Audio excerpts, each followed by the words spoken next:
Egyptian archaeologists made an extraordinary discovery near Cairo just recently. Drumroll, please. The most ancient and most complete mummy yet discovered in the country. Yes, they were keeping it under wraps. The 4,300-year-old mummy was found in a group of tombs close to the step pyramid of Djoser, dating back to the Egyptian Old Kingdom. It was covered in layers of gold. The team also found several other tombs, including one belonging to an ancient Egyptian official and another belonging to a secret keeper who had the power to perform special ceremonies. Another interesting tomb was that of a writer, which featured the largest statues ever found in the area. This vast burial site is also home to more than a dozen pyramids and resting grounds. Probably one of the most famous mummies in the world is that of Hatshepsut. She ruled Egypt like a boss for around 20 years, building all sorts of impressive buildings and creating new trade routes. But when archaeologist Howard Carter found her tomb in the Valley of the Kings, her sarcophagus was empty. However, Carter did find 2 coffins in another tomb, one of which belonged to Hatshepsut's wet nurse and the other to an unknown woman. In 2006, a team of specialists decided to investigate whether that mysterious lady was the queen herself. They found a molar tooth in a wooden box with Hatshepsut's name on it, and when they compared it to a gap in the mummy's mouth, it was a perfect match. Ramses II was a pretty impressive ruler, but it was his mummy that eventually made history. Now, we don't hear too much about his daddy. Okay, I'll stop. Ramses is considered to be the most powerful pharaoh in all of Egypt, as he reigned for a whopping 6 decades. He also lived to be over 90 years old. Now that's pretty amazing, considering the time he lived in. Ramses II supposedly had over 100 offspring too. Talk about a big family. When he passed away, his body was originally buried in the Valley of the Kings, but some sneaky guys tried to rob his tomb of all his treasures. Officials back in the day weren't having any of that though, so they moved his body to a secret location to keep it safe. Fast forward to the 1800s, and Ramses II's mummy was discovered along with a bunch of other rulers and important officials. But it wasn't in the best condition, so archaeologists flew it to Paris to get it, pampered. Problem was, he couldn't just be transported into another country. The only solution available was to give Ramses II his own passport. His occupation was listed as king, and the document even featured his photo. Most mummies aren't necessarily known for having the most hydrated skin. But that of an ancient woman, also known as Lady Di, proves otherwise. No, not that Lady Di. This wealthy lady from ancient times was discovered in an ornate tomb in 1971, and she looked fabulous, if we can say so about a mummy. Thanks to the special conditions in her tomb, like the moisture in the environment and the lack of oxygen, her body was almost perfectly preserved. Her skin was soft, her hair was on point, and she was still flexible. The museum that now proudly displays her mummy also shows a ton of fancy items that were buried with her, like dinnerware and musical instruments. Archaeologists investigated the mummy further and discovered that she passed away from a heart attack at around 50 years old. Even though it hasn't been around for over 2,000 years, Lady Di is still making history. The mummy of Otzi the Iceman was discovered in the Alps in 1991. Austrian authorities initially thought he was a modern mountaineer because he was so well preserved. Turns out, he was actually from the Copper Age. He was found in a mountain pass over 10,000 feet above sea level. Through studying his mummy, we've learned so much about life in Copper Age Europe. For example, we know that he was a native of Central Europe and enjoyed eating meat. He also suffered from arthritis, narrowing arteries, and intestinal problems. But he likely used acupuncture and medicinal herbs to treat these conditions. And apparently, he was pretty handy with tools. He sharpened them just days before his untimely demise. Who knows if he was expecting trouble or just getting ready for some routine work. Now, King Tut and his story is most likely the one that made all mummies famous. This pharaoh passed away at the young age of 19, more than 3,000 years ago. But his mummy is still one of the most well-known in the world. When his tomb was opened in 1922, people went wild because it was still intact, unlike many other royal tombs. It had some seriously blinged-out coffins, including one made of solid gold. Not only did Tut's tomb give us a glimpse into ancient Egyptian history, but his mummy also taught us a lot about the time he lived in. DNA analysis helped identify his parents and revealed that the pharaoh had a rare bone disorder that might have made walking a bit tough. Now, Ginger is most likely one of the coolest mummies you'll ever hear about. He's like a time traveler from 5,000 years ago who's still looking fly with his golden hair and perfectly preserved nails. Ginger was discovered in Egypt and is believed to be the earliest known mummified body. Before people even knew about mummification, they used to place bodies in shallow graves in the hot, dry sand. And since the sand absorbed all the water, bacteria couldn't reproduce and the body was preserved naturally. Now, scientists are not sure if Ginger's preservation was intentional or not, but since he was buried with some pottery vessels, it's likely that whoever buried him knew some serious preservation techniques. If you want to meet Ginger in person, he's currently chilling at the British Museum. One Dutch art collector bought a statue from Asia and ended up finding a weird discovery. The statue contained a mummy hidden inside. Unfortunately, the body was too fragile to move, so they had to leave it there. The coolest part is that this mummy is over 1,000 years old and was on display for 200 years before being encased in the statue. When scientists did a CT scan, they found out that the mummy was filled with paper scraps covered in writings. Experts think he might have done this thing called self-mummification, which is a pretty intense process involving a special diet and tea that makes your body less prone to bacteria. Only a few people could handle this ritual, and those who managed to do that were seriously respected. No other Egyptian queen has baffled scientists and historians like the stunning Nefertiti. Based on her statues, she was known for her slender neck, wide eyes, and high cheekbones. Her name translates to "the beautiful woman has come." Talk about living up to your name, huh? Even though she wasn't a pharaoh herself, Nefertiti still managed to leave a lasting impression. Written records suggest that, as a wife and queen, she held an incredibly influential role. Because of her power, she was indeed admired, but she also managed to make quite a lot of enemies throughout her life. She was also related to King Tut, but not biologically. Rather, she was his stepmother. So far, locals have yet to identify her mummy, but that may soon change. A local Egyptologist who has been busy excavating tombs in the Valley of the Kings has found two mummies that he believes could be Nefertiti and her daughter. According to specialists, we may soon finally get a definitive answer about the identity of these two mummies. And if one of them does turn out to be Nefertiti, we could be in for a real treat. DNA analysis and CT scans of the mummy could give us the most complete and accurate image of the queen that we've ever seen. It's crazy to think that we've only scratched the surface of what lies beneath modern-day Egypt. Nefertiti ruled during a time of great power and prosperity in Egypt, but unfortunately passed away in a period of social turmoil, leading to her gravesite being lost. Now, where's my mummy? Unlike many other ancient Egyptian burial grounds, King Tutankhamun's tomb stayed hidden and free of unwanted thieves for 3,000 years. One reason was that the tomb was smaller than average and tucked away in a place called the Valley of the Kings. This area was already being extensively explored by the time they stumbled upon Tut's spot. The entrance was all covered in debris from building a nearby tomb, which must have also helped keep it a secret. There were also zero writings or signs on the outside of the tomb.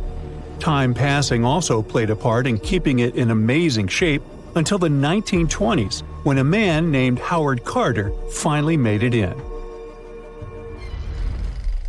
But was Carter that big of a hero? Some recent findings say he might have been sneakier than initially thought. People used to think Carter wasn't just a glorified treasure hunter, he was a true archaeologist. Before Tut, he had been on a relentless quest for Egyptian artifacts. He discovered his interest in these unusual objects when he was a child, and soon started drawing the sculptures and inscriptions that were found in ancient tombs. After stumbling upon the remains of King Tut, Carter spent a decade recording and processing all sorts of objects, like golden thrones, chariots, and statues from Tut's tomb, shipping them down the Nile to Egypt's museum in Cairo. Well, at least that was the official story.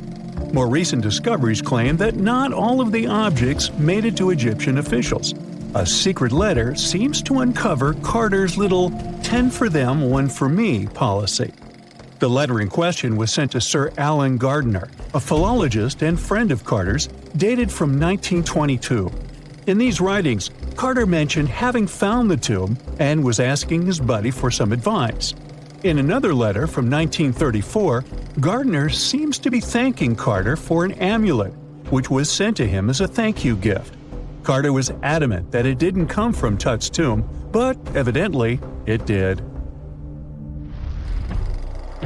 Even the British director of the Egyptian Museum was onto Carter's sneaky endeavors, but couldn't prove it. He compared Gardiner's amulet to others from Tut's tomb, and lo and behold, they were a perfect match. Gardiner was so disappointed to have been put in such a sticky situation that he vented to Carter in another letter. Deciding to be a good friend, Gardiner didn't throw the famous archaeologist under the bus. Instead, he advised Carter to take those stolen goods back to Cairo, just like he'd advise you to like this video and subscribe to the Brightside channel for more amazing videos on the most unique topics in history. It's not the only shady piece of information on Carter's post-discovery behavior.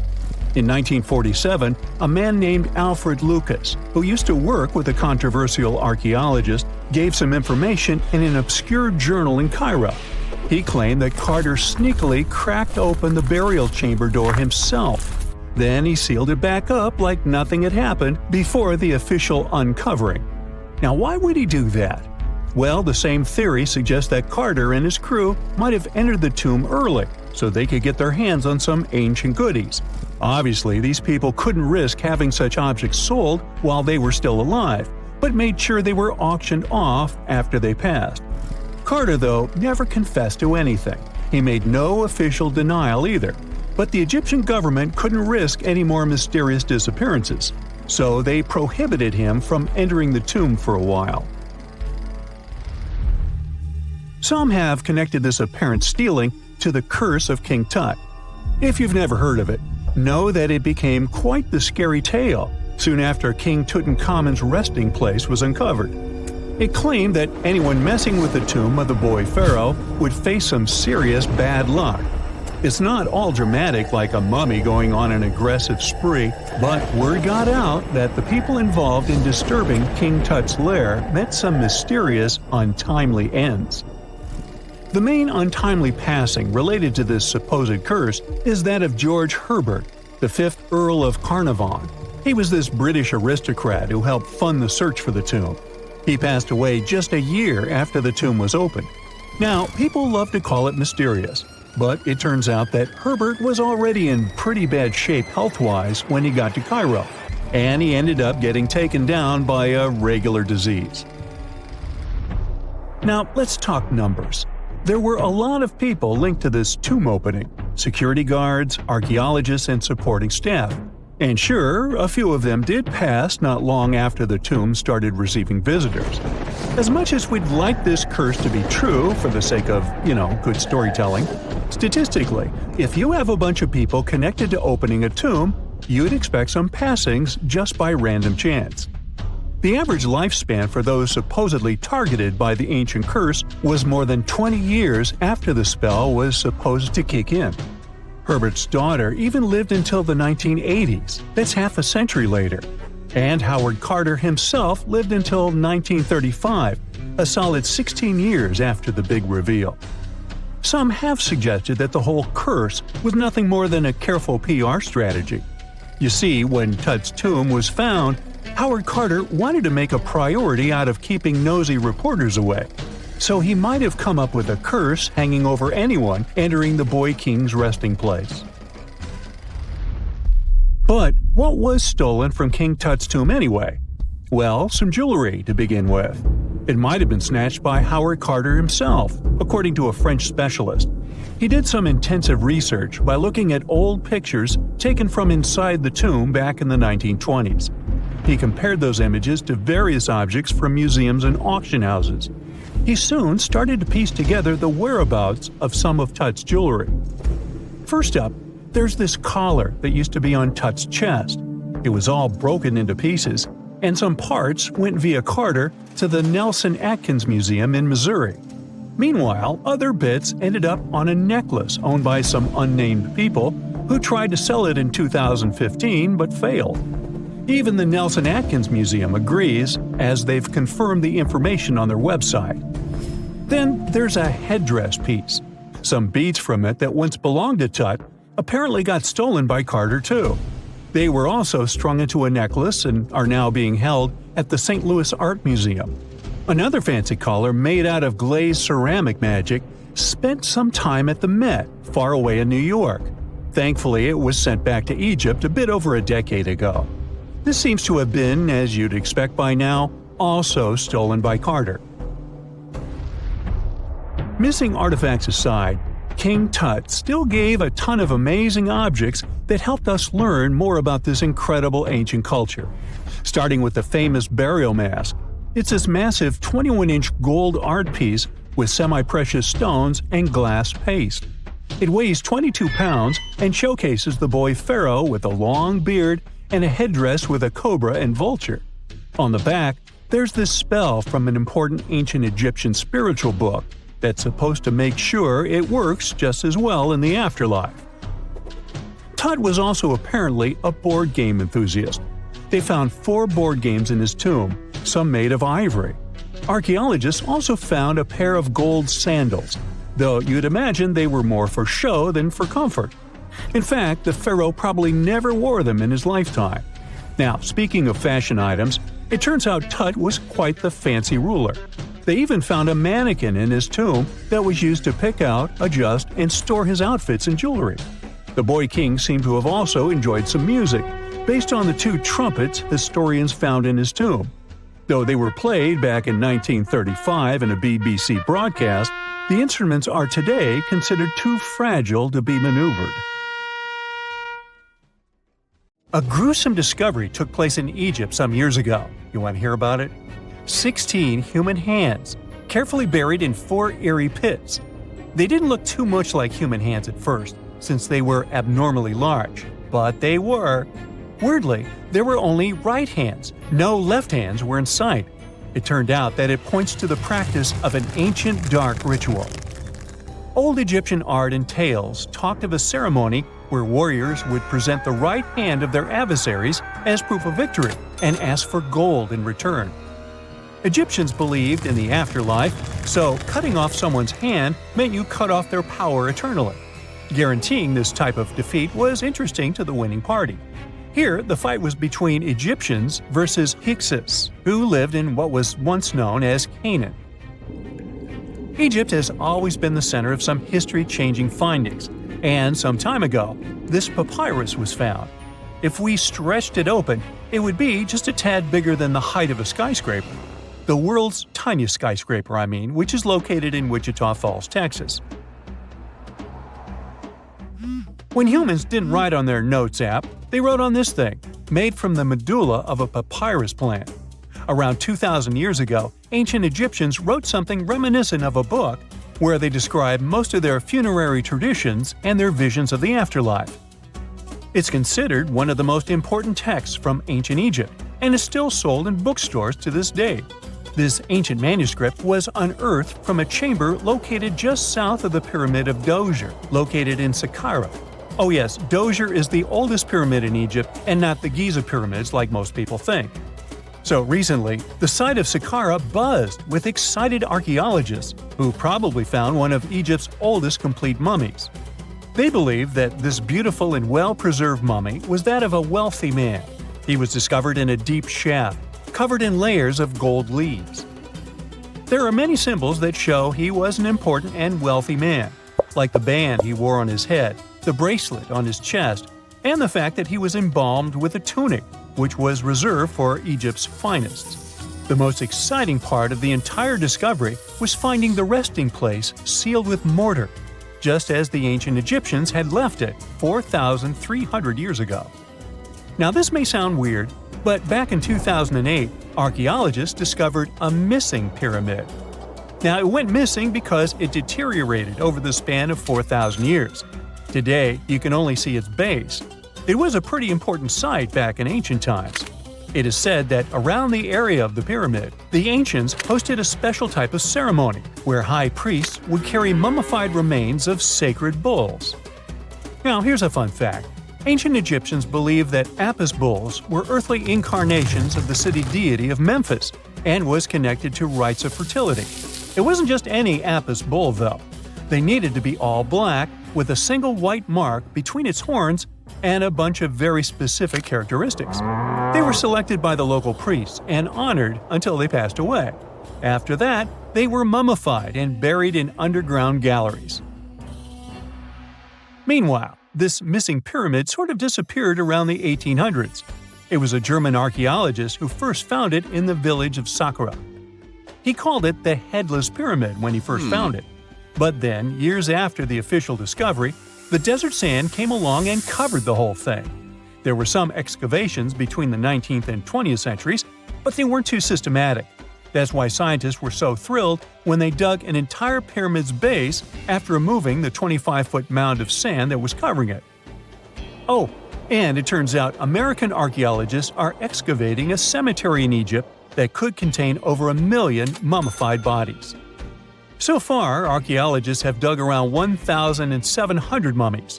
One of the main differences from other classic Egyptian mummies is that these people weren't kings and pharaohs. They were commoners that most likely lived about 1,500 years ago, when Egypt was controlled by the Roman and Byzantine empires. The name of the cemetery is cool, though, the Way of the Water Buffalo, just in case you want to check it out on your next trip. Other than bulls and buffaloes, ancient Egyptians also liked baboons. Are you seeing a pattern here? In the beginning of the 20th century, archaeologists discovered a site filled with mummified baboons in a place called, guess what? The Valley of Monkeys. An animal wouldn't have been mummified if it wasn't considered important. Certain animals were more important than others, since they were linked to specific deities. Jackals were connected to Anubis, the ancient god of the afterlife, and cats were likened to the female deity Bastet. Baboons were a pretty big deal, since they were believed to be connected to Thoth, the deity of wisdom and advisor to Ra, one of Egypt's supreme deities. The archaeologists who studied these animals weren't too happy. They think these baboons were kept inside and were deprived of sunlight for most of their lives. They had extreme vitamin D deficiencies and they were poorly fed. Maybe Thoth got angry with these baboon keepers. Just a guess. Since there's never a boring day for archaeologists in Egypt, they also found human mummies with golden tongues. Since Egyptians were all about the afterlife, they believed that golden tongues might help a person speak once they pass to the other side. I mean, it's a long shot, but hey, why not? Some of these mummies were placed in wooden coffins with goods, such as necklaces, pottery, golden artifacts in the shape of lotus flowers and scarab beetles, and iPhones. Just kidding. A new temple was also unearthed recently in Egypt. Scientists believe it was dedicated to honor Zeus Cassios. That deity would be a cross between Zeus, the almighty Greek deity of the sky, and Mount Cassios. While digging around the Sinai Peninsula in Egypt, archaeologists spotted 2 pink granite columns poking out of the ground, and bingo. They believe these columns represented the temple's front gate and collapsed during an earthquake many years ago. And speaking of deities, there weren't only super serious deities. Recently, scientists unearthed a golden ring in a city south of Cairo. No, Frodo, it's not magical. It was a normal gold ring, but it had the depiction of the deity of fun, officially named Bes. This deity is often described in sacred texts as a happy chubby dwarf. Today, many tattoos we get are sorta deprived of any sense and are made of aesthetic purposes only. In ancient Egypt, though, women would get tattoos as a token of protection for childbirth. That's what scientists think, at least. Around the Nile region, scientists found some mummies that had well-preserved tattoos, which is a rarity since the skin deteriorates so easily. 2 of these women tattooed their lower backs, and the drawings were simple. They were mostly pictures, including that same chubby dwarf we just talked about, Bess. He also had a side hustle as the protector of women during childbirth. Now, would you believe me if I told you ancient Egyptians invented robots? No? Well, that's because that's not entirely true. Sure, they were astronomers, mathematicians, and engineers, and somehow they also squeezed an eccentric invention into that package – an automated deity some scientists called Hathor. This wooden statue had been in the Metropolitan Museum of Art for years before someone noticed its secret. With the help of an X-ray machine, specialists discovered a mechanical operating system inside it. The pulley-like axis goes from the statue's shoulder to her left leg.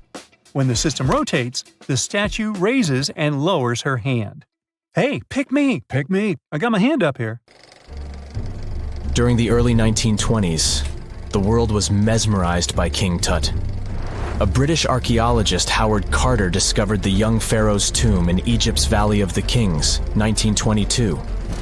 But the public wasn't only interested in gold and jewelry. The press wrote about the curse of the pharaohs. But was it true? Was an ancient curse really the reason everyone entering the pyramids lost their lives? At the time, this was the only explanation for a series of unexplained passings. The man present at the opening of King Tut's burial chamber, George Herbert V, Earl of Carnarvon, lived only 5 more months after the discovery. He had also sponsored the dig. In comes Sir Arthur Conan Doyle. You probably know of him, the English writer behind Sherlock Holmes. He claimed that an evil elemental caused the explorer's demise. He must have been joking, right? Unfortunately, no. The newspapers continued to blame the pharaoh's curse after every Egyptologist left this world. These are the scientists who study the ancient cultures of Egypt. The archaeologist who opened King Tutankhamun's tomb passed away full 17 years after the discovery. The reason for it wasn't a secret: Hodgkin's disease. Yet again, journalists around the world wrote of a curse. This was getting ridiculous. But science must have had a rational explanation, right? Well, it did. And that explanation was common mold. Harmful fungi, Aspergillus, can survive for ages in sealed tombs. When humans inhale them, there's a high risk of infection in people who have a weakened immune system.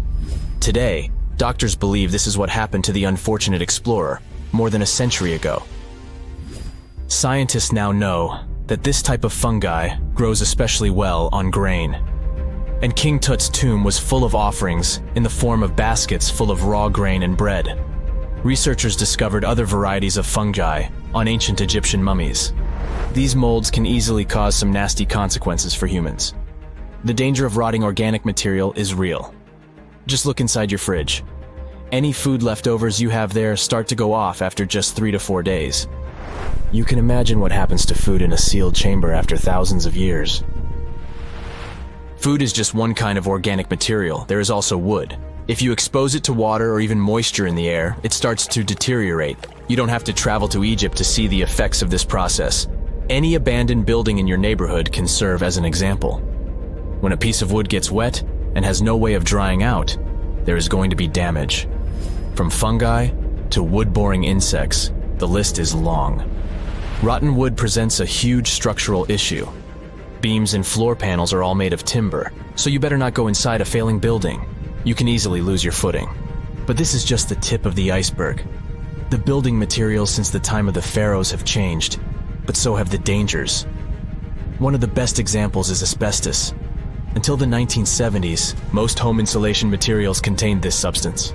It was in everything, from boilers to soundproofing. This microfiber provided excellent heat insulation. But then, the United States banned asbestos in 1989. The UK did the same a decade later. The reason for it is that asbestos becomes a health hazard when it gets damaged. When humans inhale asbestos fibers, they can get seriously sick. Abandoned strictures are full of this material, and there is no one to maintain them. You see the danger now. Another material is also common in old buildings: lead. Ancient Romans used lead piping to channel spring water into their homes. They also cooked in lead vessels, which was probably not the wisest of choices. You see, lead and water don't go well together because of something called corrosion. But this problem isn't ancient. US officials banned lead piping only in 1986. That means that 7% of American households still have lead service lines. And this is not the only source of poisoning. Until the mid-1960s, builders used lead paint to coat woodwork. In abandoned buildings, this lead coating snapped a long time ago. Anyone who touches doors and windows will disturb this lead dust and inhale it. The dust particles are at least visible to an unaided eye. This is not the case for carbon monoxide. This gas has no color, so you can't see it. It has no odor, so you can't smell it. No way to detect a carbon monoxide leak at all. And how does this dangerous gas usually escape? Poor maintenance. Well, abandoned buildings have zero maintenance. 1 second, you could be exploring an old factory, and the next you could feel dizzy with and have a terrible headache. These are just some of the symptoms of CO poisoning, the less severe ones. But what is the source? All it takes is for an old boiler to finally give way after years of neglect. We've reached an important question. What is the main factor in air quality inside a room? If you are thinking the level of oxygen, try again.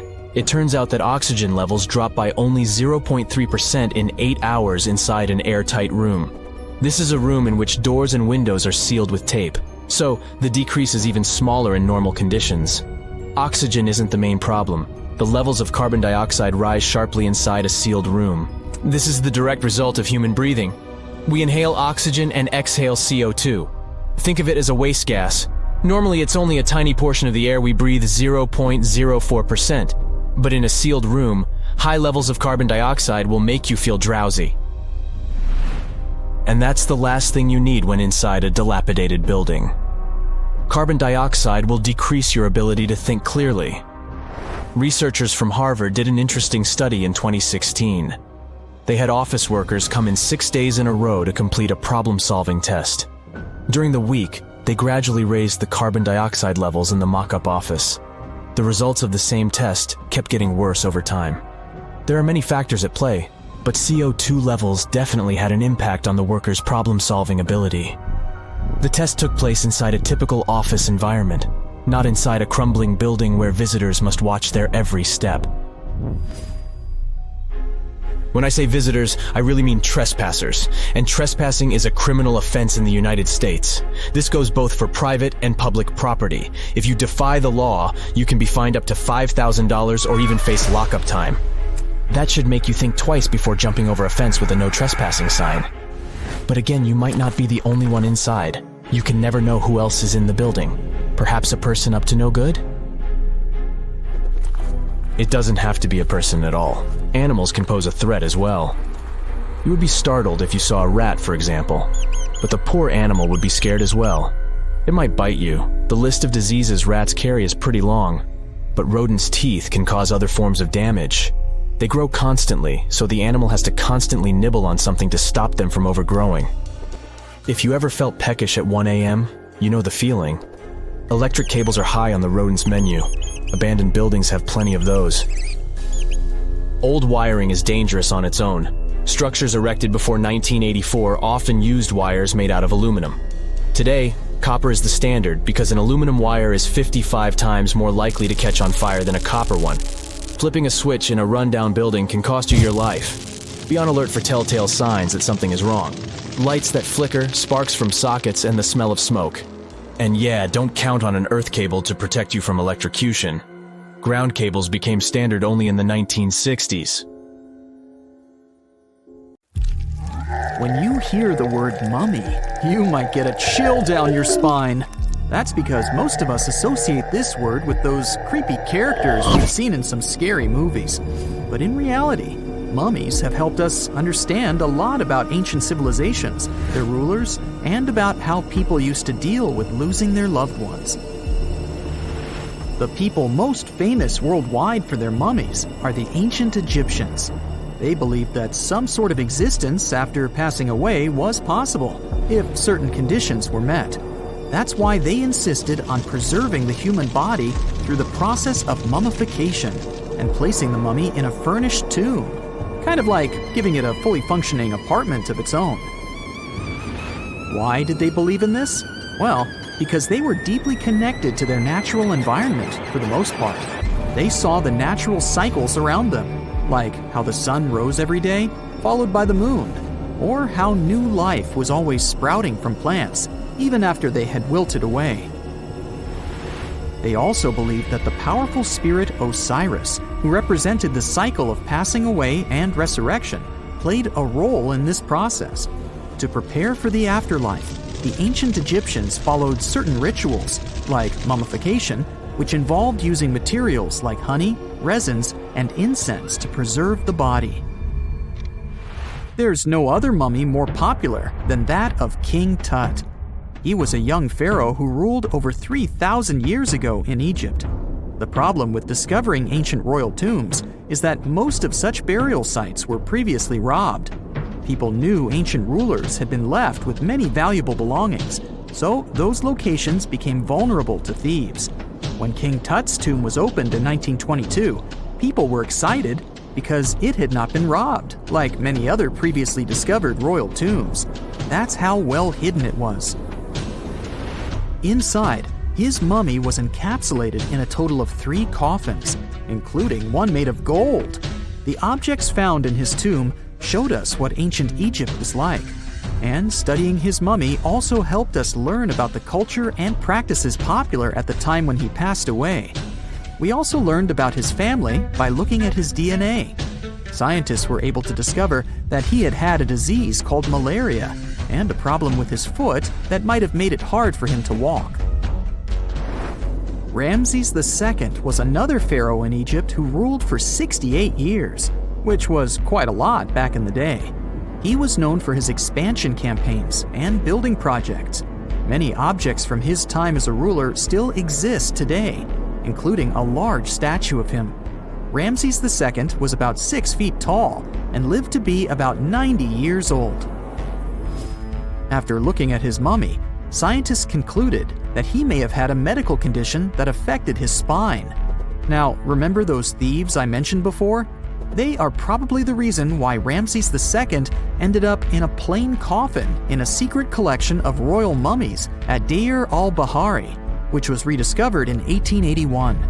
Thankfully, archaeologists were able to identify him because his journeys had been recorded on his wrappings. The process was really tedious too. In fact, in ancient Egypt, the mummification process could take a staggering 70 days to complete. A special person would say a very specific speech while delicately handling the body and drying it out using a type of salt called natron. They also used linen and resin to make the body look more lifelike and to wrap it in cloth. The tomb was equally as important for ancient Egyptians. The walls of King Tut's tomb, for example, were adorned with intricate artwork that depicted his journey to the afterlife, from his burial procession to his passage through the underworld. The ancient Egyptians believed that everyone made this journey after passing away, and they filled their tombs with items and paintings to help the person in their spiritual travels. Additionally, the walls of the tomb were decorated with spells from a special book, which contained a collection of poems that the Egyptians believed would help people reach the afterlife. And speaking of how important this journey was, people also placed food in these ancient tombs. In King Tut's tomb, archaeologists discovered 36 jars of vintage beverages and 8 baskets of fruit, which were believed to be left there to help him in his journey to the afterlife. The Egyptians believed that traveling to the afterlife took a really long time, so they left a lot of supplies, such as food and water, to sustain their loved ones. Pharaohs also generally had numerous luxurious garments and beautiful jewelry in their tombs to ensure that they would have a fashionable journey. These items included various types of linen clothing, such as tunics, scarves, gloves, and headdresses, as well as a lot of gold jewelry with precious stones, like bracelets, buckles, pendants, necklaces, rings, and even precious depictions of insects for protection. Some were also deposited with fans made from ivory and ostrich feathers to keep them cool in the afterlife. Some ancient rulers were even placed in their forever apartments along with boats. For example, Pharaoh Khufu built the Great Pyramid at Giza as his tomb, and a large ship was found inside. King Tut, however, was buried with multiple boat paddles, but no actual boat. Instead, he had 3 chariots and numerous walking sticks made of precious materials, perhaps indicating he'd rather travel to the beyond by land, not by water. Amongst the most interesting objects found near ancient mummies are bottles of oils and perfumes. If rulers were supposed to be fashionable, why not smell nice too, right? Also, some of them had some ancient kinds of board games, most of them made out of precious materials like gold or ivory. One of those games was called Senet. It was very popular amongst the ancient Egyptians and very similar to modern-day chess. The ancient Egyptians may have the most famous mummies out there, but they weren't the first to invent the procedure. In fact, it all started in South America with an ancient civilization named the Chinchorro. As far as we know today, these people were the first to mummify their loved ones that had passed away. They did it somewhere around 2,000 years before the Egyptians started their own rituals. Sure, we can tell a lot about ancient rulers by studying these mummies, but until recently, we had no idea what they really looked like during their lifetime. Not so long ago, though, some very special mummy paintings were found by archaeologists studying ancient Egyptian objects. These mummy portraits are highly detailed paintings of individuals that were made while they were still alive. Such paintings were often painted on wood, as opposed to the classical portraits we all know about, which are painted on canvas. They are known for their realism and beauty, and have even been used by researchers to diagnose diseases by comparing them to the corresponding mummies. Some of these portraits also include depictions of jewelry, which was later found on the mummies. The recent discovery of these mummy portraits in Central Egypt is significant, as it marks the first time in over a century that such paintings have been found. Mummies appeared all around the world naturally, too. Mummification can occur without people intervening because of natural conditions, like extremely cold or hot environments, places with a lack of oxygen, or accidental exposure to chemicals that preserve the body. These conditions don't allow bacteria to grow, resulting in the body remaining more or less intact. Famous Otzi was one of these mummies. We know today he was a man who lived around 5,000 years ago in Europe. But upon his discovery in the Alps in 1991, Austrian authorities initially believed that he was a modern mountaineer because of how well preserved the body was. However, after the Iceman was removed from the glacier, it was determined that he was actually from the Copper Age. It's 1898, and you're taking part in excavations in Saqqara. This place, not far away from Cairo, is full of ancient tombs and pyramids. You're in your Indiana Jones mood and hope to find something really phenomenal to become famous. Gold, manuscripts, treasure maps, mummies of famous pharaohs. Wait, a wooden bird? You're really disappointed as it looks like a regular toy. An old one, but still. Little do you know that years later, someone would propose that your bird was actually an ancient monoplane. So the artifact, nicknamed the Saqqara bird, is made of a sycamore tree.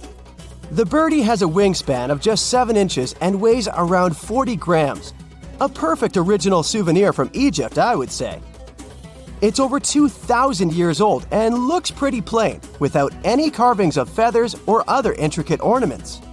It has a beak and eyes, though, which makes our find look like a hawk, the emblem of the deity Horus. Its tail is rather unusual as it's squared, looks weirdly upright, and it seems like the sunken part of it was the place for a now missing piece.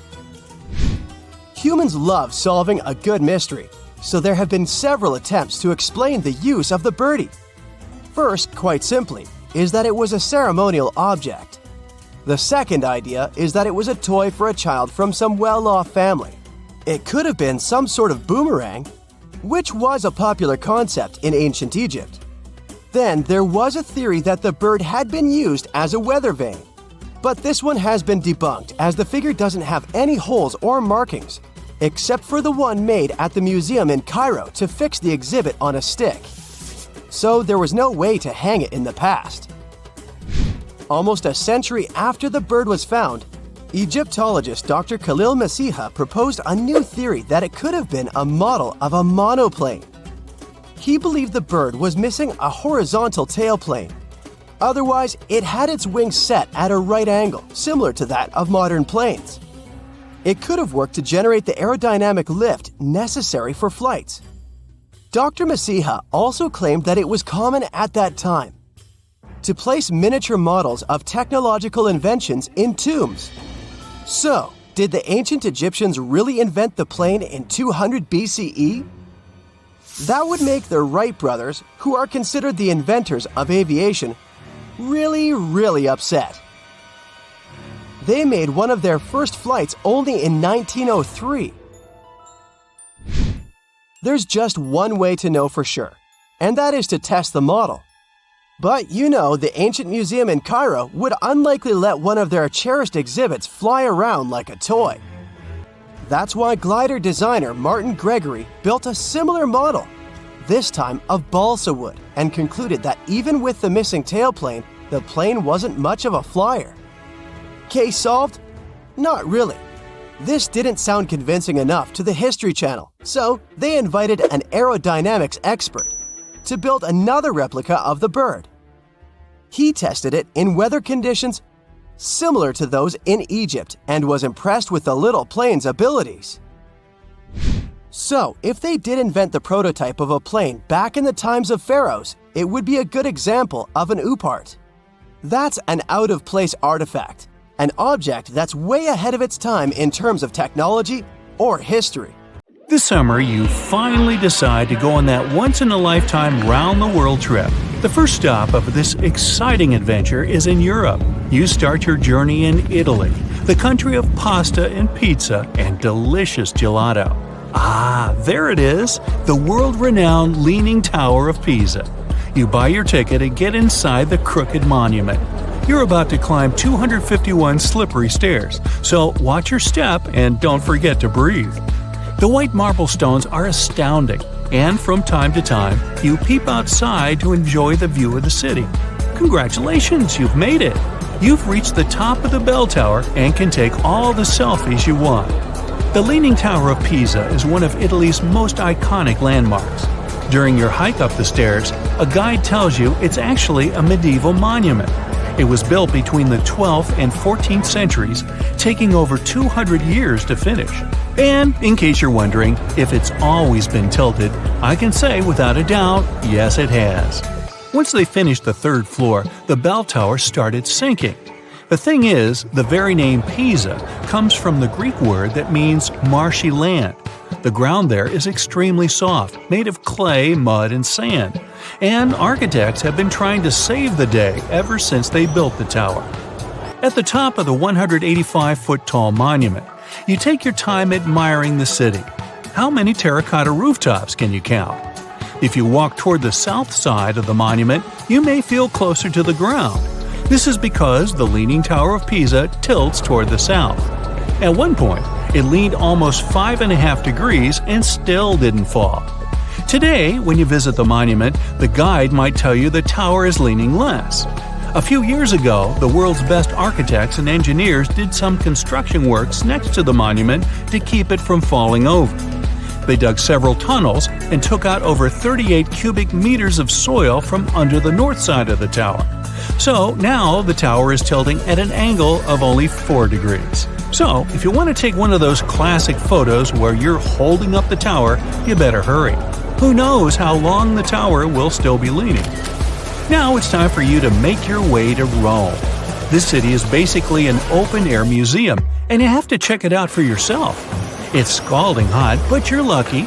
Today, you're visiting the baths of Caracalla. Are you ready for an authentic ancient Roman experience? You enter through what once was a locker room. You'll have to use your imagination.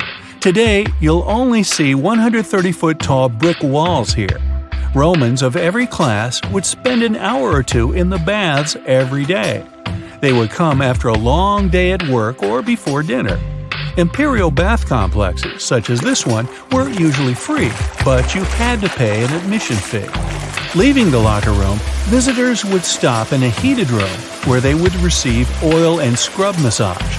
Then, some people would move on to one of 2 exercise yards. Can you see how ample they were? Here, there were elaborate marble porticos, and you can still see a few fragments of the mosaic-colored floor. If you were in the mood for something more intellectual, you could stop to listen to a philosopher or visit one of the libraries. Now we've arrived at the most impressive room, a caldarium. It was a circular hot steamed room measuring 115 feet in diameter. It had not one or two, but 7 heated pools inside. Above your head, you'd have seen a magnificent dome supported by large granite columns. The entire structure was richly decorated with multicolored glass mosaics and the finest white marble. The complex also housed an indoor Olympic-sized pool with waist-deep water. Today, you can only admire a few reddish walls made of brick and concrete. Emperor Caracalla, like many other Roman emperors, built a mega-complex, and it sure made people happy. After a long international flight, you arrive in Egypt. Get ready for some camel rides and juicy dried fruits. Does anyone here love dates? You leave your hotel at dawn and make your way to the outskirts of Cairo. You drive past the Nile River toward the West Bank. Don't forget to take some pictures. In the distance, you spot a large monument. It's the Great Sphinx of Giza. Can you believe people created this monument over 4,500 years ago? Once you get closer, you see the Great Pyramids just north of the Sphinx. You learn that, unlike the pyramids, the Sphinx was carved directly from the bedrock of the Giza Plateau. Until today, it's one of the largest statues in the world, measuring 66 feet in height and 240 feet in length from paws to tail. The face of the Sphinx looks a tad beaten today, but according to archaeologists, it wasn't always like that. A Photoshop reconstruction of the Sphinx gives it a very different look. As you can see, at one point, the Sphinx's nose was chopped off together with parts of the chin. Scientists believe that the statue is a representation of the great pharaoh Khafra. This is why its face resembles a human so much. Just below the eyes, a dark carved line was added to represent the charcoal eyeliner ancient Egyptians used to wear. Fun fact, this wasn't only a beauty habit, it protected their eyes from ultraviolet rays. In a desert region that gets so much sunlight, this might come in handy. Until today, researchers debate whether or not the Sphinx had a beard. Many believe that if it was meant to depict a pharaoh, it most likely had a braided beard that got destroyed by erosion or humans. Even today, you can still see the remains of a regal headdress on the head of the Sphinx. These head ornaments were associated with power and royalty. Now imagine that the stripes are blue and gold. This is probably what it looked like when the monument was first constructed. There's no evidence of how long it took to build the Sphinx, but it was likely very long, as the carved details are pretty impressive. If you're lucky, your guide might take you to one of the secret chambers inside the statue. If they're real and not just a myth, I mean. The crystalline waters of Greece. Whether you arrive by boat or plane, you're in for a real treat. This is the focal point of archaeological sites. You arrive at Mandrake Marina and Port, but wait a minute, you don't see any monuments around. The Colossus of Rhodes is nowhere to be found at first glance. That's because it was destroyed long ago. Before tumbling down during a mighty earthquake, the great statue was considered one of the 7 wonders of the ancient world. If you saw the Colossus in a picture, you would probably mistake it for Lady Liberty. Well, that's actually not a coincidence. Apparently, there's a connection between the Statue of Rhodes and the Statue of Liberty. They were both built as symbols of freedom, and Lady Liberty is often referred to as the modern Colossus. The Colossus stood at 100 feet tall, but today all you see is a concrete jetty with a huge gap in the middle.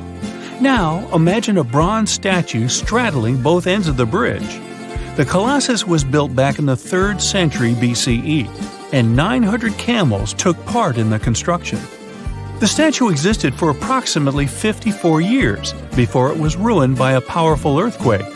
It hit the city so hard that all that was left of the statue was one very large foot.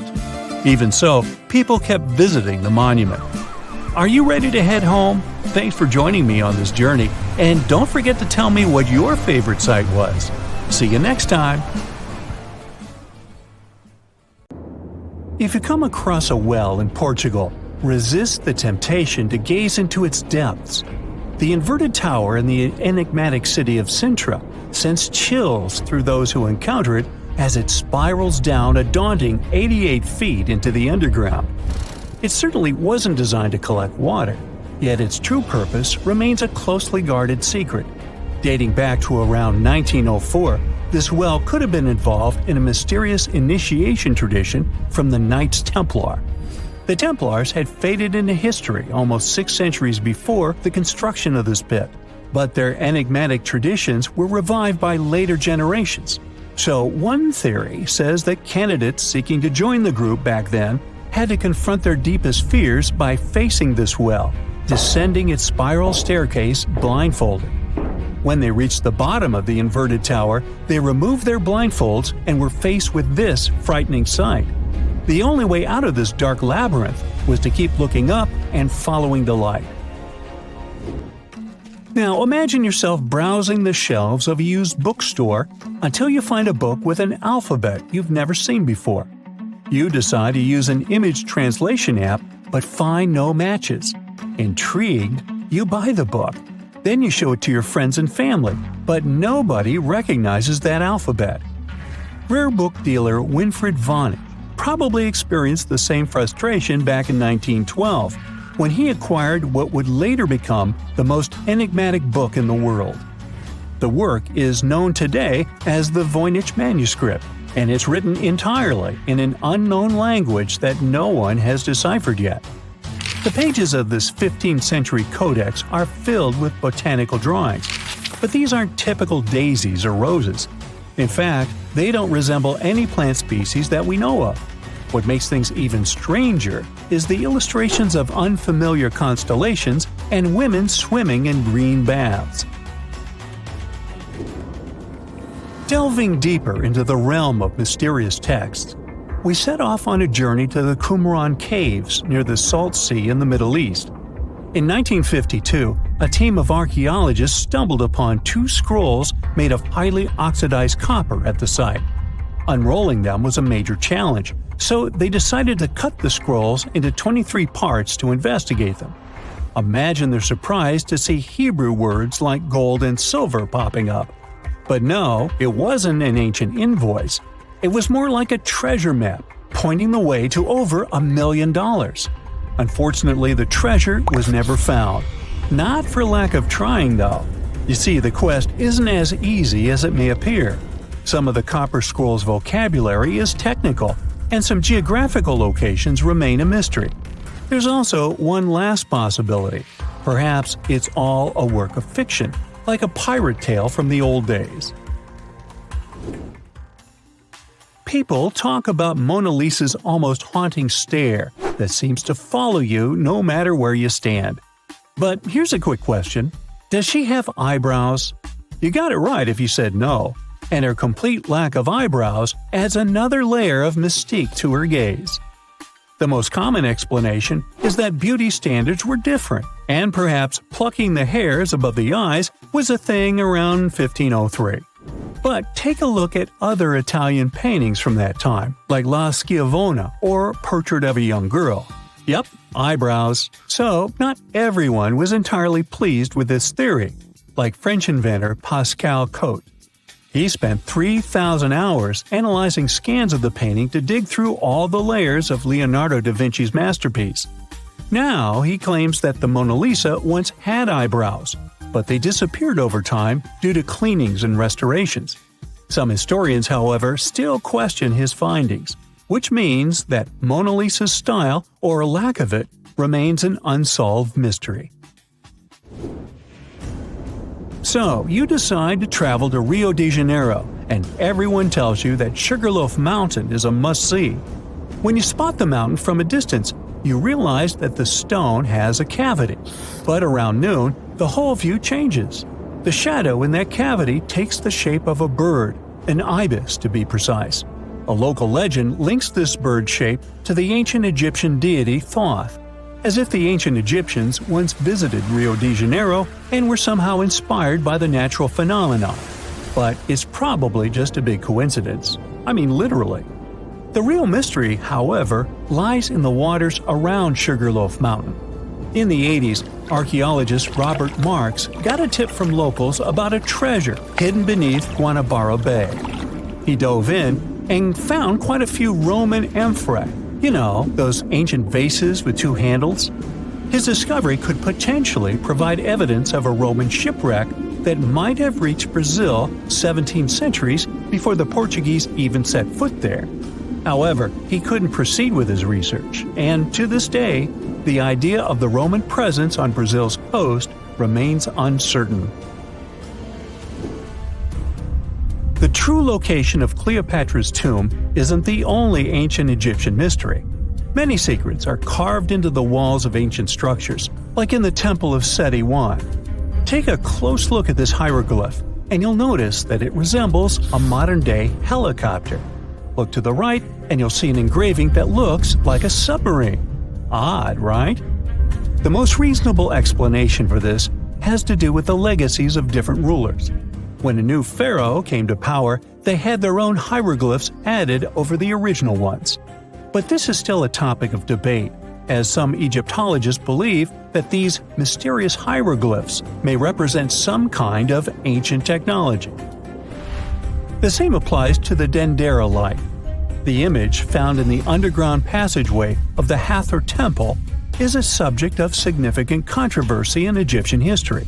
Some researchers suggest that the inscription simply represents a rising sun, while others interpret it as evidence of some kind of modern lighting system. And it does indeed resemble Crookes' tube, one of the early experiments with electrical discharges. Although there's no concrete evidence of ancient Egyptians having modern electricity, some historians believe that this theory could help explain why many discovered tombs don't have any residues left behind from the use of oil lamps or candles.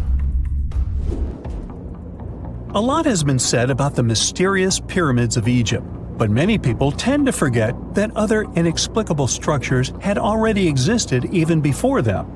Our next stop takes us to Turkey. The top of a hill known as Göbekli Tepe, near the city of Urfa, holds an ancient secret. It features more than 20 circular stone enclosures dated back over 11,000 years.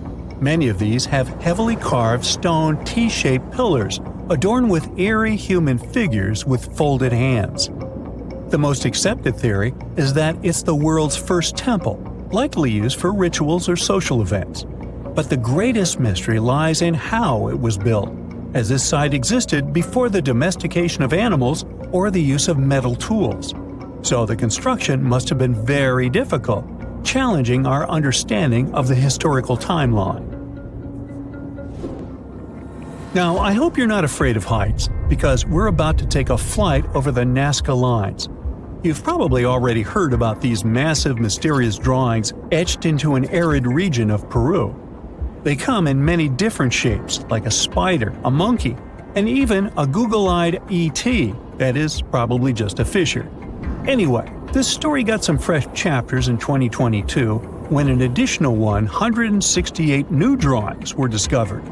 The original ones could only be seen from the air, but these new ones are much smaller and can be observed from the ground. However, one thing they have in common is that their purpose remains totally unclear.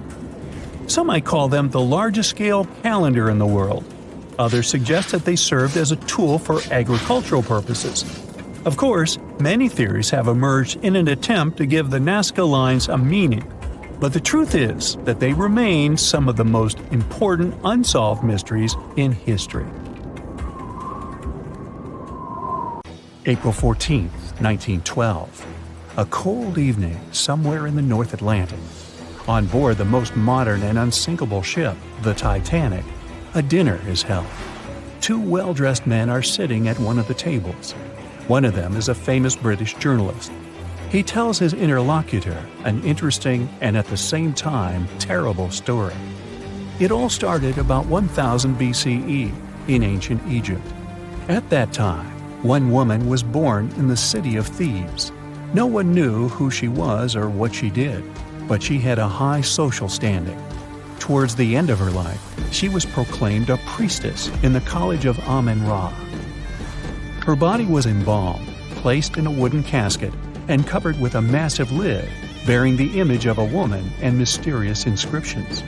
She was buried in Thebes along with other people of the upper class. The mummy of this woman lay at rest for almost 3,000 years. The burial place had been carefully hidden. Around the first half of the 19th century, a group of locals accidentally discovered the ancient tomb. They disturbed the peace of the priestess. No one knows exactly what happened that day, but the mummy was removed from the casket and disappeared without a trace. A few decades later, a group of 4 wealthy friends from England came to Egypt for a trip across the upper part of the Nile. First, they went to visit the excavations of the Temple of Amen-Ra near the city of Luxor. There, they found the empty mummy case. It depicted the priestess with dark eyes looking into the void. There was something sinister in her gaze. They didn't know who the case belonged to, but they were so amazed by the beauty and energy of that find that they decided to buy it from the locals. The buyer disappeared the same night before the case was delivered to him at the hotel. Some said they'd seen the man leave the hotel and go towards the desert. No one knew why he did it. No one else saw him afterwards. Another man from the same group took the casket. During their return home, one of the friends was seriously injured. After arriving in London, the new case owner discovered the bank where all his money was placed had gone bankrupt. In one day, the man turned from a wealthy businessman into a beggar. A third friend also experienced the sinister influence of the ancient find. He lost his health, job, and eventually even his life in an accident shortly after returning to London. Before going bankrupt, the owner gave the ancient casket to his sister who lived in London. One of the friends of this woman came into the room, saw the Egyptian artifact, and immediately felt the dangerous energy emanating from it. Then the owner's sister gave the case to a famous photographer. He took some photos and was horrified. According to his words, he saw a real priestess with a human face in the photos. She looked at him with an ominous, icy gaze. No one except the photographer touched the film of the camera. No one changed the photo. Shortly after, the photographer mysteriously went missing. From that point, the story becomes vague. According to one version, the owner's sister gave the artifact to the British Museum. The man who transported the case passed away soon after, and his assistant got into a terrible accident. Another version says that the item from the Egyptian tomb was bought by a rich businessman. After that, 3 members of his family also had an accident, and his house burned down. Convinced the mummy case was cursed, he gave it to the British Museum. The interlocutor listens to the story with such interest that he forgot about dinner, which has gone cold. "How did you know all this?" he asks. The journalist replies he has been studying everything related to the mummy and its owners for several months. He found evidence of all the accidents and put together the full picture. "So, what happened next?" the interlocutor asks. It seems the mummy case should find peace in the museum. The priestess was surrounded by other kings and queens from different times. However, there was no peace. Scientists and ancient languages experts tried to decipher the symbols on the case. They found out that most of the inscriptions meant curses and misfortunes addressed to those who'd dare to disturb the peace of the priestess. Every night, the guards and museum staff heard the knocking coming from the mummy case. The knocking was accompanied by crying and screaming. Also, someone scattered other exhibits all over the hall every night. Everyone soon came to believe that the priestess's spirit continued to use magic forces. Then, one private collector became interested in the case. He bought it from the museum, not for his collection, but to try to expel the spirit of the mummy from the artifact. It's not known in what ways he tried to do this, but he failed. Then, he managed to sell the mummy case to a rich American archaeologist. That guy decided to move the mummy to New York, and And what? What happened next? The interlocutor asks with interest. That's it. End of story, the journalist answers. What do you mean? What happened to the mummy? Where is it now? The journalist looks at the interlocutor with some excitement. She's here. She's on the Titanic, he says. The interlocutor looks scared and confused, but the journalist confirms the sarcophagus is here. He doesn't doubt it because he saw it with his own eyes. After dinner, they go to their cabins.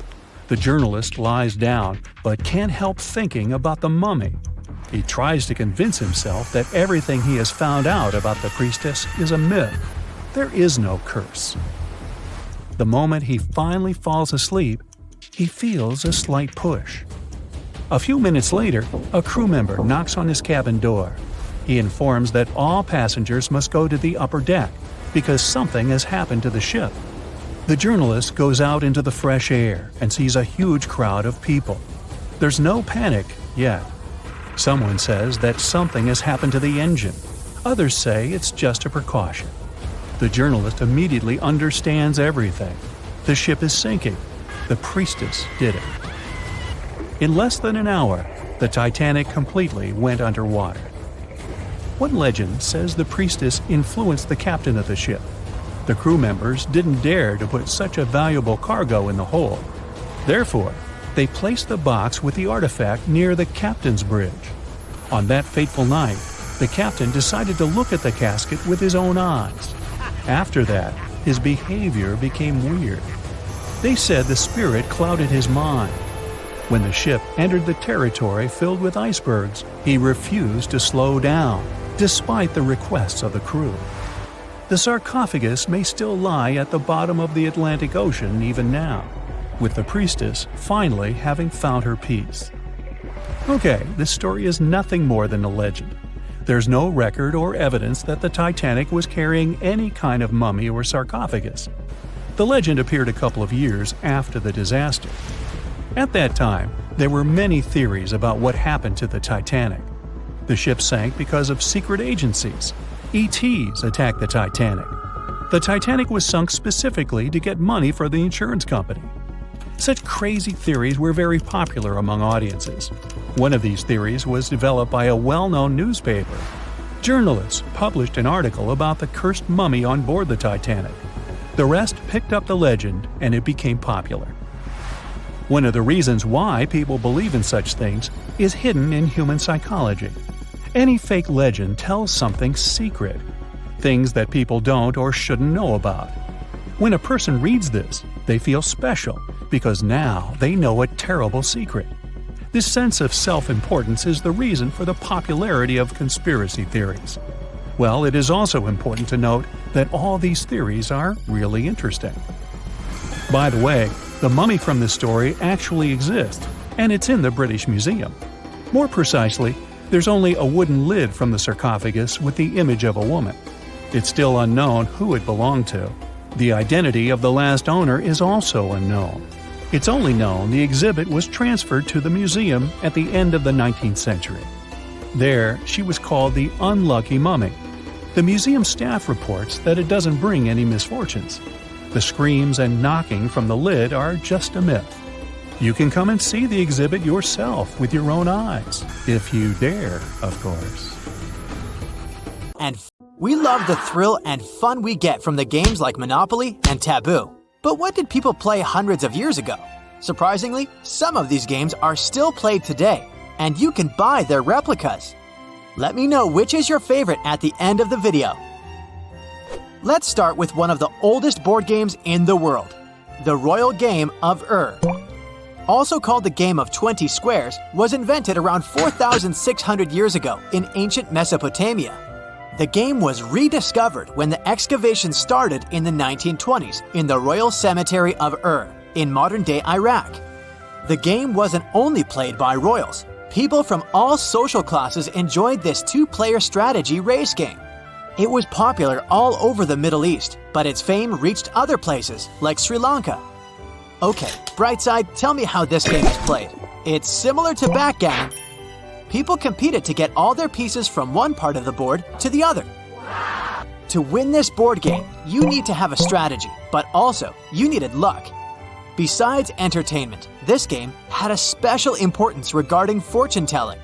The events in the game were believed to mirror the player's future. According to this belief, the game transferred messages from deities or supernatural beings through the moves in the central squares. How come people stopped playing this game? Well, the game evolved with time, and then it was replaced with other board games. Senet is a board game from ancient Egypt dating to around 3100 BCE. The objective of the game is to take all of your pieces off the board. You get 4 or 5 colored pieces. Then you use Senet sticks as dice. Players take turns. There are special rules on how and when you can move your pieces. For example, if you throw the sticks and get 1 face-up stick, you can move 1 space, but also get an extra turn. Archaeologists discovered Senet boxes in the ancient Egyptians' tombs. The Egyptians believed in an afterlife, and the word Senet means passing. That's why the game was also associated with the journey to the other side. So it was more than a game, sort of a symbol for the struggle to reach eternity. The game was played and admired by Tutankhamun and Queen Nefertari. It's no secret that the ancient Egyptians loved parties. If you'd been invited to a feast held by a person from the upper class, you would have seen musicians, jugglers, and wrestlers waiting to entertain you. You would have probably spotted some people playing Senet too. On the original board, you would have seen squares decorated with hieroglyphs representing additional rules of the game. Some models in our modern-day replicas also have such hieroglyphs. So far, we've looked at 2-player games. Now, let's look at a fun 4-player game. Mahjong originated in the Qing dynasty in China. But the world record for the longest game, which was set in 2012 when the game was played for 33 hours, doesn't belong to the Chinese. But the biggest Mahjong party did happen in China. 2,380 people were playing the game at the same time. In this game, the player's goal is to form melds with tiles to get points. The highest scored player will be the winner. The winner should form a mahjong. The tiles are traditionally decorated with Chinese characters, bamboo branches, and dots. There are more special tiles that have symbols like dragons and flowers on them, and they serve different purposes. The game resembles rummy, a card game. Mahjong became popular in Western countries in the 19th century, and now you can find different versions of the game all around the world and online. Moving on to India. Krita Patram is an ancient card game. Handmade round cards are made out of cloth pieces. The cards are decorated with depictions of Ramayana and Mahabharata, which are India's greatest epics. So much so that they influenced the way of thinking and the belief system in the region. The game was played in the royal courts, but later it's believed to have been played by people from other social classes too. Before the game starts, a player assembles the cards into a deck and shuffles them to randomize the order. Let's return to ancient Egypt, but this time we'll have a look at a game that can be played by up to 6 people. Mehen got its name from a serpentine deity. It was played roughly between 3100 BCE and 2300 BCE. It's a board game in the shape of a coiled snake. The snake's body is divided into small rectangular zones. And yes, it's a snake game, but not similar to the one on old Nokia phones. Egyptologists say that this game is kind of a mystery because the rules and scoring system of Mehen is unknown. What they do know is that the game was played with sphere-shaped tokens. The players started the game from the tail and headed towards the head of the serpent, which was in the middle. The players had to race to get to the center. Additional lion-shaped gaming pieces added a little spice to the competition. The players had to strategically maneuver their pawns to special formations called blockades. There were some opportunities along the way for players to speed up the process through slides and jumps.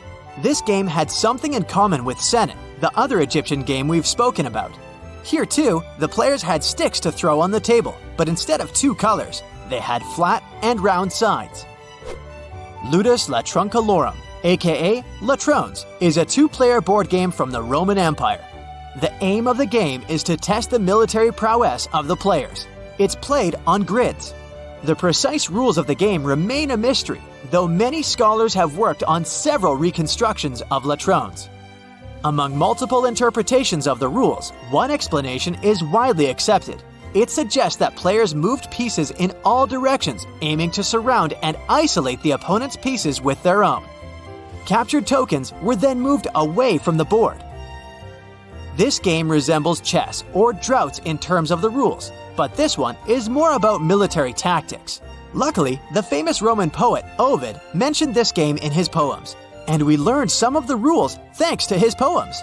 I guess Ovid was a fan of game nights. I'd love to see what a game night looked like back then. Another strategy game from the Roman Empire is Nine Men's Morris. This long-forgotten board game was rediscovered in 2018 during excavations. It originated in 1400 BCE. In this game, rivals control their armies that consist of 9 men. Each piece represents different qualities on the grid-like playing field. If your opponent cannot form a mill or lose all their pieces but 2, then you become the winner. In Norway, France, Germany, and many other countries, especially in medieval Europe, there were different variations of Nine Men's Morris. Interestingly, Shakespeare mentioned it in his famous comedy, A Midsummer Night's Dream. The next game is Wari. It's also known as Mancala. It became popular in West Africa and then spread to the rest of the world.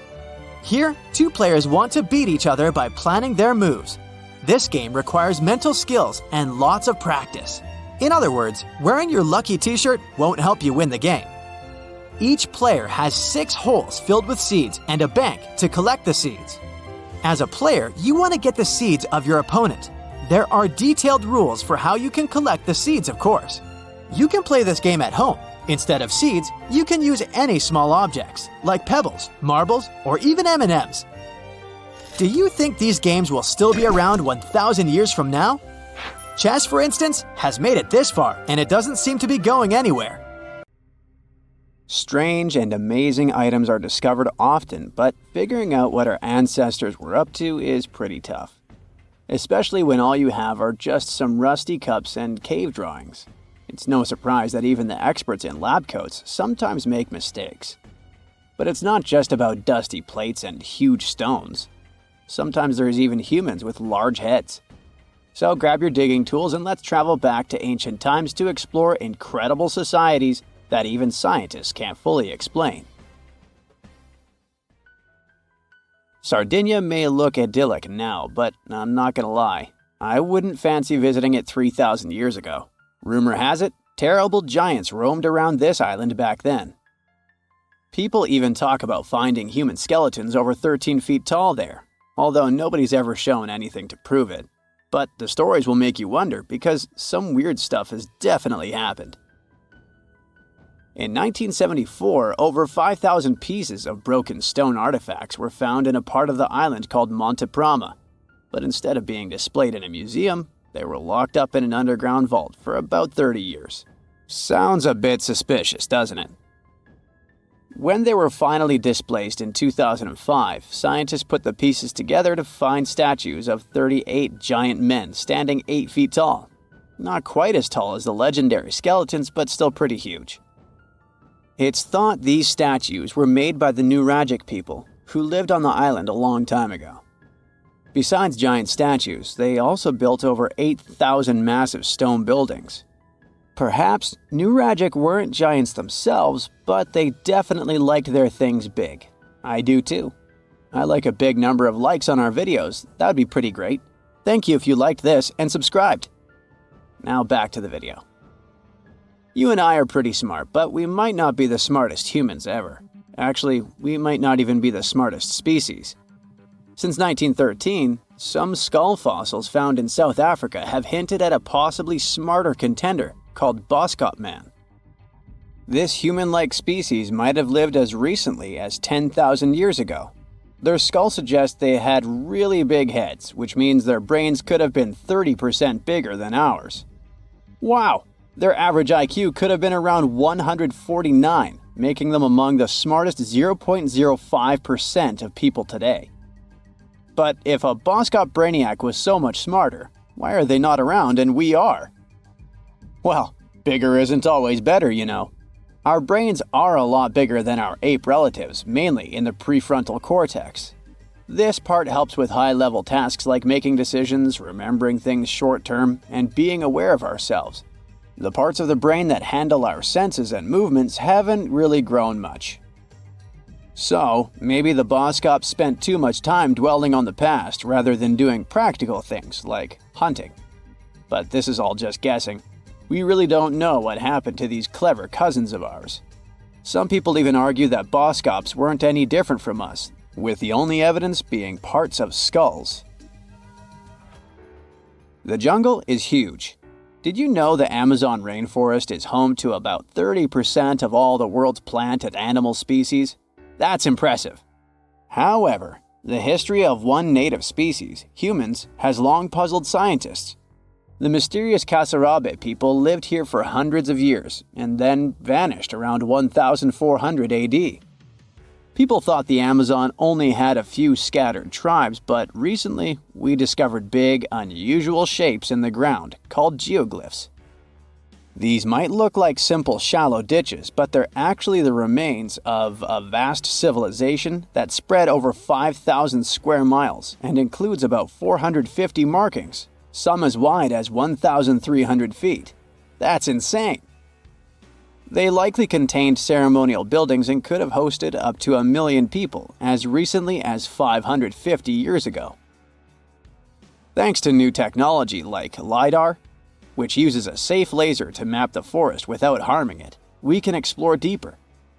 In 2019, some scans showed miles of raised roads and pathways and even pyramids over 70 feet tall. They found 26 separate settlements, 2 of which were at least 250 acres each.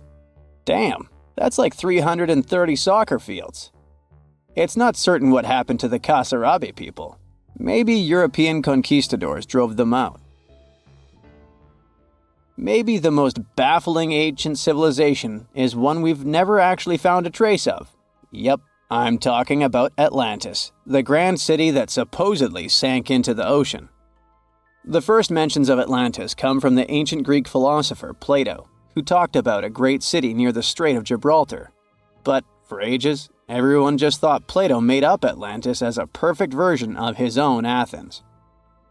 So why, about 12,000 years after it supposedly vanished, do we still wonder if it might be real? Well, in the 19th century, U.S. Congressman Ignatius Donnelly wrote a book giving 13 reasons why he thought Atlantis was more than just a myth. Then, in 1965, some folks thought they actually found Atlantis when they discovered the Richat structure, a massive 25-mile-wide dome in Mauritania, Africa. It's so big that you can see the whole thing from space. 2 astronauts flying over the Sahara Desert spotted this giant eye staring back at them and thought they'd made the discovery of a lifetime. Unfortunately, there's no solid evidence linking this structure to Atlantis. It's believed to have formed from volcanic activity about 100 million years ago. But it does look suspicious, doesn't it? Still, we're no closer to knowing the truth. Imagine going back to about 3,300 BCE and finding yourself in South Asia.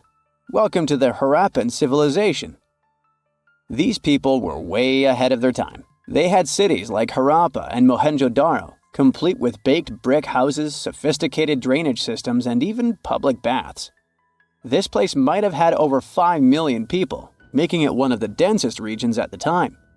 They also invented a system of standardized weights that was incredibly useful for traders. And trading they did. These people had connections stretching all the way to the Middle East, thanks to their great skills in metallurgy. They even had a form of ancient branding. The seals were used to stamp clay on tray goods. Despite being so advanced with a thriving urban life, there's a whole bunch of mystery shrouding their language and script. We've got bits and pieces of their writing, but no one's deciphered them yet, even with all the technology we have today. We also still don't know how exactly their society worked. It looks like they didn't flaunt their social status as much as other civilizations. No grand palaces or massive monuments. Instead, their largest buildings might have been granaries. They sure were practical. Unfortunately, all good things must come to an end. Around 1800 BCE, this bustling civilization started to decline, possibly due to shifts in river patterns. As the environment changed, the Harappans packed up, moving towards more hospitable lands. Ever heard of the Minotaur? The beast with a bull's head and a man's body, hunting the bravest travelers in a massive maze. Well, this wasn't just any old tale. It was one of the most popular dramas of the ancient world, and it was inspired by this place, the island of Crete. The Minoans lived here during the Bronze Age. They had stunning palaces, amazing frescoes, and a culture so rich it still fascinates historians to this day. They built places like Knossos, which was so complex with its multi-story buildings and elaborate hallways that it might have inspired the whole labyrinth myth. Their engineering was so ahead of its time that even their drainage systems were more advanced than what many of us have today. Let me know in the comments which of these stories you find the most fascinating, and thanks for watching.